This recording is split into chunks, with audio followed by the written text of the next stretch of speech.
This is a review for Speed Racer Issue 6. This issue will be available March 4th, 2026. I was not paid for this review, but I was provided a review copy of issues 0 through 6 by David. This issue was written by David Pepose, with art by David Tinto, colors by Jao Canola, letters by Beaudoin, and edits by Pangburn. Apologies to anyone whose name I mispronounced. I've never actually seen an episode of Speed Racer, nor have I ever read any of the issues prior to this series. After reading David's other work on Space Ghost, I was interested in trying anything else he puts into the world. I will not be spoiling the plot or character moments in this story. I have no major disclaimers to provide other than there is a character who has a heart disorder. Overall, this is a solid story with a lot of action, heart, and great character moments. I was able to follow the plot with ease. While I could tell things happened before this, I did not feel like I missed anything. This is the 7th issue of David's run, and the first issue of a new arc. The issue did an excellent job catching me up on the relevant character traits very quickly. While the story is part of something larger, this specific issue was satisfying on its own. The character motivations and traits were clearly defined.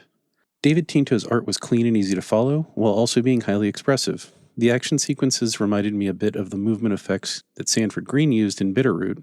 I also really enjoyed what Jao Canola did with the color palette, which allowed for easy differentiation of characters, including the cars.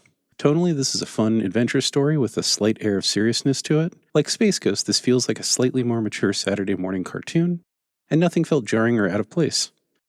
The themes are fitting for the story and the characters, and I really like how the theme is directly written into the plot. It feels like a natural inclusion in the story for this character. In other words, it fits my 3-part harmony of storytelling, the right character for the right story with the right theme. This definitely makes me want to read more. I was never disinterested in Speed Racer, but it was just simply not on my radar until reading this.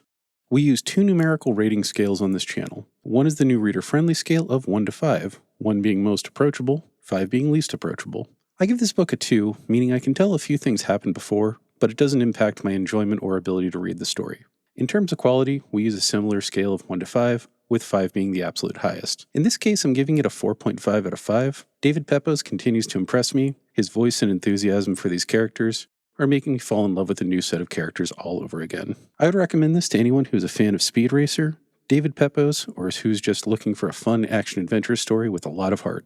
Well guys, thank you for listening to me. I run a podcast called Comic Books Beyond. Our mission statement is to demystify comic books and help people find their way in.